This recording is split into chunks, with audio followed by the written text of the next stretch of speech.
بسم اللہ الرحمن الرحیم۔ السلام علیکم۔ پیدل حج پر جانے والے 5 دوستوں کا دردناک واقعہ۔ مغربی افریقہ کے آخری کنارے پر ایک ملک ہے جسے جمہوریت زامبیا کہتے ہیں۔ اس کی راجدھانی بانجول ہے۔ یہ سفر نامہ وہیں کے رہنے والے شیخ عثمان دابو نامی ایک حاجی کا ہے۔ آج سے تقریباً 70 سال پہلے اپنی راجدھانی بانجول سے افریقہ کے براعظم کو مغرب سے مشرق تک طے کرتے ہوئے یہ 5 ساتھی مکہ مکرمہ کے لیے روانہ ہوئے۔ راستے میں زیادہ تر سفر پیدل طے کیا۔ بہت معمولی مسافت ایسی ہوگی جو جانوروں پر سوار ہو کر طے کیا ہوگا، یہاں تک کہ بحر احمر کے کنارے پہنچ کر وہاں سے کشتی پر سوار ہوئے اور جدہ پہنچے۔ حاجی عثمان کا بیان ہے کہ ہم لوگوں نے یہ مسافت 2 سال سے زیادہ مدت میں طے کی۔ سفر کے درمیان کبھی کبھار کسی شہر میں رک کر زیادہ سفر کے لیے محنت و مزدوری بھی کرنی پڑی۔ جب ضرورت بھر کا سامان حاصل ہو جاتا تو پھر سفر شروع کر دیتے۔ ان کا یہ سفر اپنے اندر بہت سے عجیب واقعات اور درس و عبرت لیے ہوئے ہیں۔ ناظرین کرام، اس واقعے کو پڑھنے والوں کے ذہن میں یہ سوال اٹھ سکتا ہے کہ آخر حج تو اسی شخص پر فرض ہے جس کے پاس زیادہ سفر اور دیگر خرچ کے لیے سامان موجود ہو، لیکن ان ساتھیوں نے تنگ دستی کے باوجود اس قدر تکلیف اور پریشانی کیوں برداشت کی؟ پوچھنے پر حاجی عثمان نے، جو شاید آج مرحوم ہو چکے ہوں گے، یہ جواب دیا کہ یہ بات سچ ہے، لیکن ایک دن ہم اور ہمارے ساتھی آپس میں بیٹھ کر حضرت ابراہیم علیہ السلام کا واقعہ دہرا رہے تھے کہ وہ اپنے بیوی بچے کو لے کر بن کھیتی والی وادی میں اللہ کے محترم گھر کے پاس کس طرح پہنچے۔ یہ سن کر ہمارے ایک ساتھی نے جذبات بھرے انداز میں کہا کہ ہم لوگ ابھی جوان، صحت مند اور طاقتور ہیں۔ اگر اس گھر کی زیارت میں کوتاہی سے کام لیا تو اللہ تعالیٰ کے نزدیک ہم کیا عذر پیش کریں گے؟ خاص کر آنے والے ایام میں کمزوری کا ہی سامنا کرنا پڑے گا، پھر تاخیر کیوں کریں؟ چنانچہ اس نے ہمارے جذبات کو بھڑکایا اور اللہ تعالیٰ پر بھروسہ کر کے سفر پر ابھارا۔ سفر کی شروعات ہم 5 آدمی گھر سے بیت اللہ کی زیارت کے غرض سے نکلے۔ ہمارے ساتھی صرف اتنا توشہ تھا جو صرف 1 ہفتہ کے لیے کافی ہو سکتا تھا۔ ہمارا اصل مقصد بیت اللہ کا حج اور حکم الہی کو پورا کرنا تھا۔ راستے میں ہمیں ایسی پریشانی، تنگی اور مصیبت کا سامنا کرنا پڑا کہ اس کا علم اللہ کے علاوہ کسی اور کو نہیں ہے۔ کئی راتیں تو ہم اس قدر بھوک کی حالت میں گزارے کہ موت سامنے نظر آ رہی تھی۔ کتنی راتیں تو اس حال میں گزاری کہ درندوں کے خوف سے نیند کے لیے پلک بھی نہ جھپکتی، اور کتنی راتیں ڈاکوؤں کے خوف سے اس طرح گزارنی پڑی کہ خوف و ہراس ہر طرف سے ہمارے گرد گھیرا ڈالے ہوئے تھے۔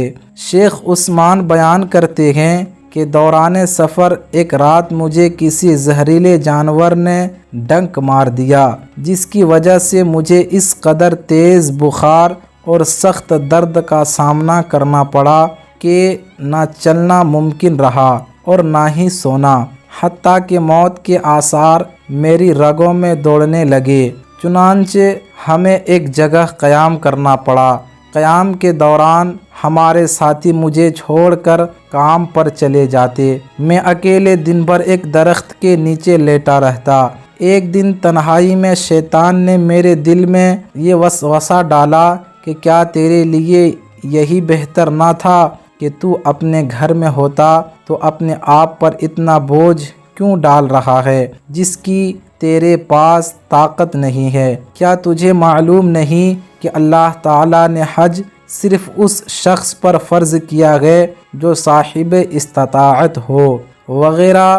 چنانچہ ان خیالات سے متاثر ہو کر میرا نفس سست پڑنے لگا اور قریب تھا کہ میں اپنی ہمت کھو بیٹھتا۔ میرے ساتھی شام کے وقت جب واپس ہوئے تو ان میں سے ایک نے میرے غمزدہ چہرے کی طرف دیکھا اور میری خیریت دریافت کی۔ میں اس کی طرف متوجہ ہوا اور جلدی سے آنکھوں میں بھرے آنسو کو صاف کر لیا۔ شاید اس نے میری داخلی کیفیت کو محسوس کر لیا، چنانچہ اس نے مجھ سے کہا، اٹھو، وضو کرو اور نماز پڑھو۔ یقین رکھو کہ انشاءاللہ تمہیں خیر و بھلائی ہی حاصل ہوگی، کیونکہ ارشاد باری تعالیٰ ہے، اور صبر اور نماز کے ساتھ مدد طلب کرو۔ یہ چیز شاق ہے مگر ڈر رکھنے والوں پر، جو جانتے ہیں کہ بے شک وہ اپنے رب سے ملاقات کرنے والے اور یقیناً وہ اسی کی طرف لوٹ کر جانے والے ہیں۔ چنانچہ میں اٹھا، وضو کیا اور نماز پڑھی، جس کے بعد میرے دل کو اطمینان حاصل ہوا اور الحمدللہ وہ غم و حزن جو مجھے لاحق ہوا تھا جاتا رہا۔ 5 آدمیوں پر مشتمل اس قافلے کو شوق حرم دھکے دیے جا رہا تھا، جس کی وجہ سے سفر کی تھکان اور پریشانی ہیچ معلوم ہوتی تھی۔ راستے کے خطرناکی اور سختی ایک معمولی سی چیز تھی۔ حاجی عثمان کہتے ہیں کہ حرمین شریفین پہنچنے کے شوق میں چلتے چلتے اور تکلیفیں اور مصیبتیں جھلتے جھلتے ہمارے 3 ساتھی ہمارا ساتھ چھوڑ گئے اور اپنے رب کے محترم گھر تک پہنچنے سے پہلے ہی اس سے جا ملے۔ ان میں تیسرے ساتھی کا انتقال سمندری سفر میں ہوا۔ اسے جب یہ محسوس ہونے لگا کہ اب اس کی موت قریب ہے تو اپنے دونوں ساتھیوں کو اس نے ایک عجیب و غریب وصیت کی۔ اس نے کہا، جب مسجد حرام پہنچ جانا تو اللہ تعالیٰ سے عرض کر دینا کہ میں اس سے ملاقات کا بڑا مشتاق تھا، اور اللہ تعالیٰ سے میرے لیے یہ دعا کرنا کہ مجھے اور میری والدہ کو جنت میں نبی پاک صلی اللہ علیہ وسلم کی صحبت نصیب فرمائے۔ شیخ عثمان بیان کرتے ہیں کہ جب میرا تیسرا ساتھی ساتھ چھوڑ گیا تو مجھے سخت غم لاحق ہوا اور بڑی فکر دامن گیر ہوئی، بلکہ یہ پریشانی میرے نزدیک راستے کی تمام پریشانیوں سے بڑی تھی، کیونکہ وہ ہم میں سب سے زیادہ صبر والا اور طاقتور تھا۔ اب مجھے یہ خوف لاحق ہوا کہ کہیں ایسا نہ ہو کہ مسجد حرام پہنچنے سے قبل میری بھی موت واقع ہو جائے۔ چنانچہ میں آنے والے دنوں اور گھنٹوں کا اس طرح شمار کر رہا تھا گویا کہ میں چنگاریوں پر بیٹھا ہوا ہوں۔ جب ہم باقی 2 ساتھی جدہ پہنچے تو میری طبیعت خراب ہو گئی اور اس قدر بگڑ گئی کہ مجھے موت سامنے دکھائی دینے لگی۔ اب مجھے یہ ڈر محسوس ہوا کہ کہیں ایسا نہ ہو کہ مکہ مکرمہ پہنچنے سے قبل میں بھی اس دنیا سے رخصت ہو جاؤں۔ چنانچہ میں نے اپنے ساتھی کو یہ وصیت کی کہ اگر میرا انتقال ہو جائے تو مجھے میرے احرام ہی میں کفنانا، اور جہاں تک ہو سکے مجھے مکہ مکرمہ کے قریب لے جا کر دفن کرنا، شاید کہ اللہ تعالی مجھے بھی اپنے نیک بندوں میں داخل اور میرے اجر میں اضافہ کر دے۔ شیخ عثمان دابو بیان کرتے ہیں کہ ہم لوگ جدہ میں چند دن ٹھہر کر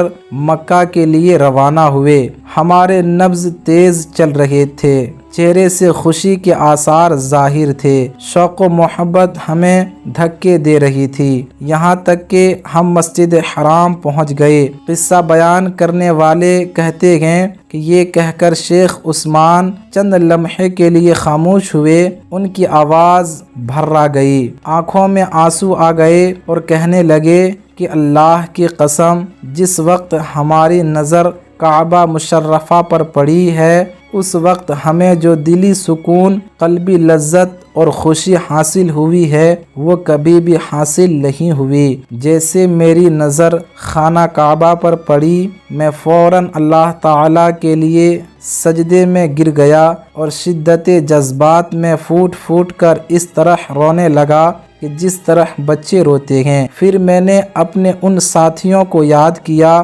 جنہیں مسجد حرام تک پہنچنا نصیب نہ ہو سکا۔ ہم نے اللہ تعالیٰ کی اس نعمت پر اس کا شکر ادا کیا اور دعا کی کہ ان کے اس سفر کو قبول فرمائے، اجر و ثواب سے محروم نہ کرے، انہیں اور ہمیں راستی اور عزت کی بیٹھک میں قدرت والے بادشاہ کے پاس جگہ دے۔